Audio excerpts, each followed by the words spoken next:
Hello, everybody, and welcome back to the second shelf and to a really, really belated video about March Mystery Madness. You know all about March Mystery Madness because it's the middle of March already, and this is a readathon organized by a couple of people encouraging us to read mysteries. March Mystery Madness. And I was really planning on making a TBR and then life happens or whatever reasons.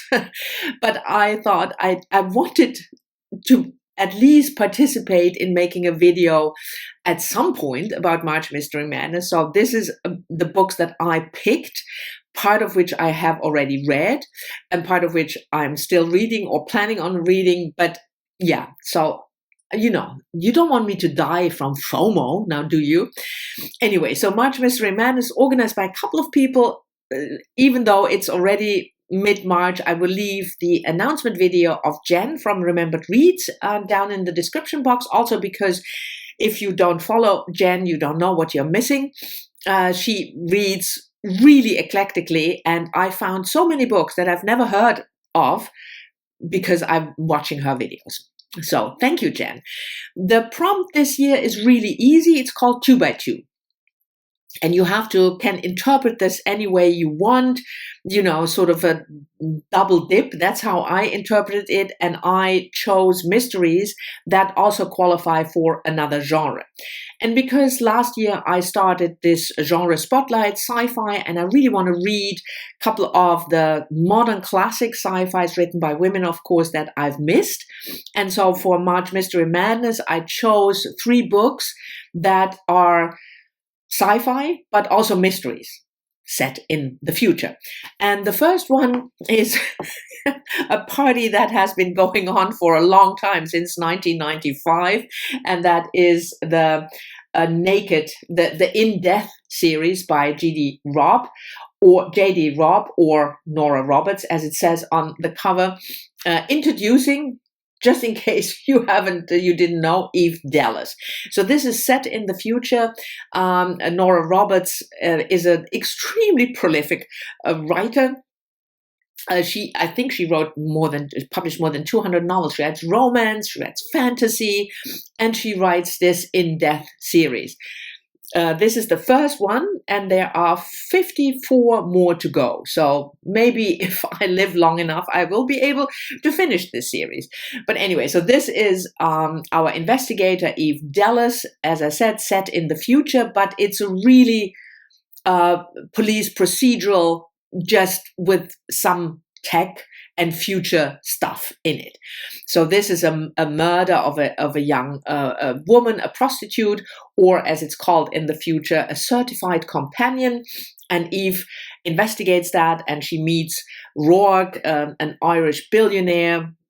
There is some sexual tension definitely between the two, and if you are familiar with the series, you know how that will develop.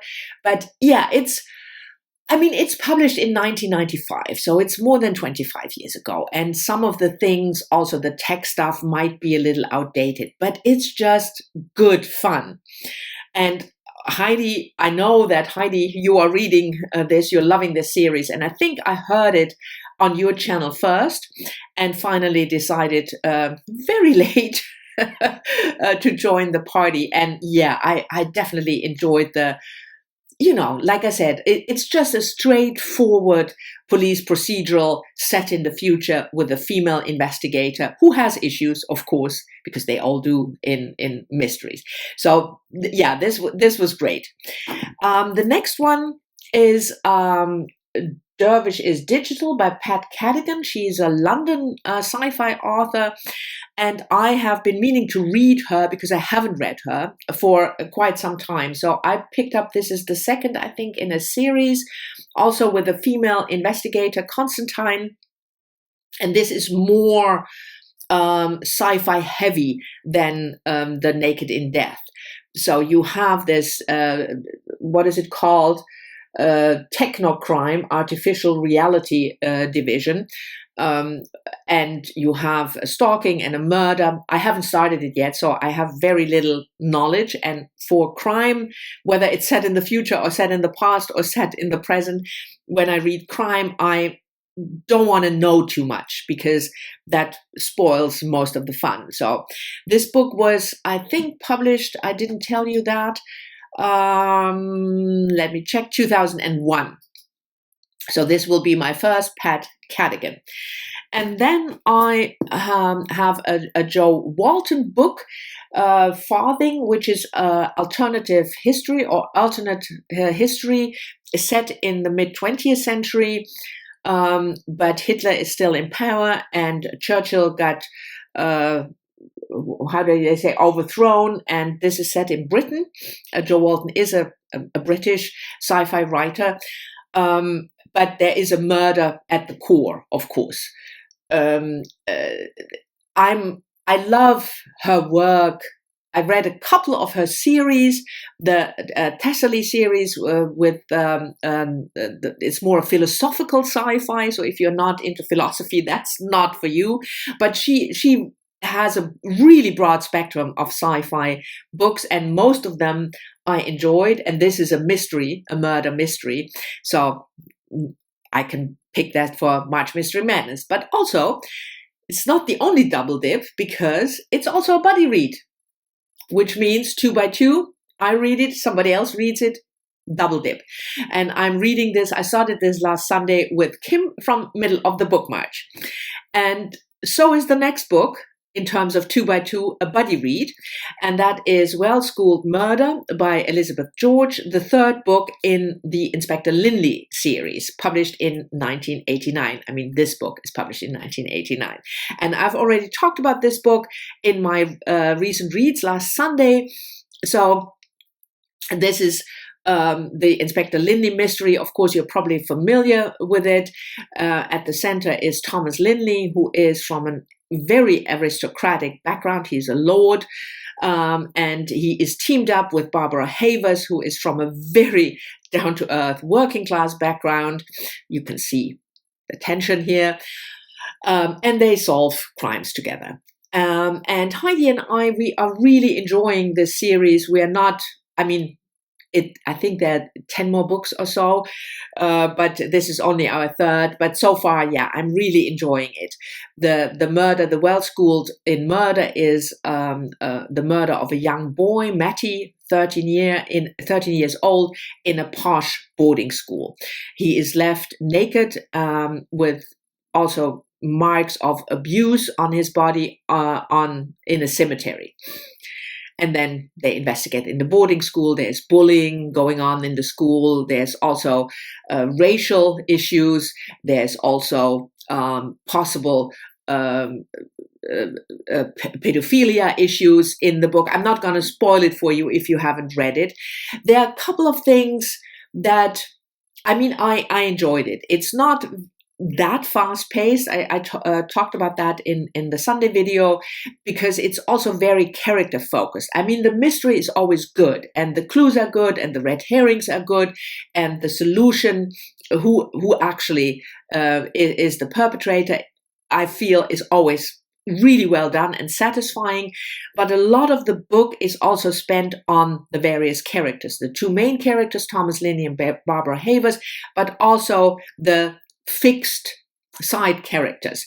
And I always like that in a mystery series, especially in a series, because you want to go on with these characters. I liked the way the mystery was developed in this particular book. There were a couple of issues that I had with some of the topics that she addressed. And that had to do with how she talked about, the author, how she addressed the issue of abortion. That was a bit too much, the women are punished if they have an abortion kind of trope. I don't like that.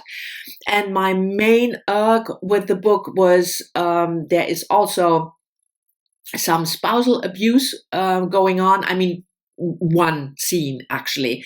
And the way this was dealt with, I thought that was just not good. That what we now call problematic. But other than that, the mysteries are really well done. And like I said, I mean, it's from, 30 years ago. So we thought about some issues differently back then, which doesn't mean that we can't address the fact that we have issues with those things now. But I also take into account the fact that this book is more than 30 years old. So those are the 4 books, double dip in terms of sci-fi and mystery, but also double dip in terms of 2 people reading it. And the last book I want to talk about is a different kind of double dip, and that is mystery and rereading. If you follow my channel, you know that I really try to spend time rereading books that I enjoyed and not let my urge to, spring onto the latest bandwagon of the newest release, just neglect completely the books that I loved. I reread really a lot when I was younger, and I seem to have lost this urge, and that's a pity because I loved rereading. So I want to do that more, and I also want to do that for March Mystery Madness, and I chose this one, My Sister the Serial Killer by Nigerian author Oyinkan Braithwaite, published a couple of years ago. Sorry, let me check, 2018.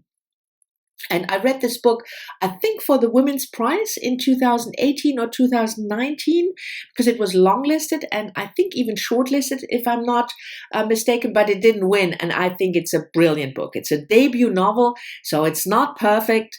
I mean, no novel is perfect, and certainly a debut novel is not perfect, but I thought it was such a fresh take on gender relations with quite a satirical twist.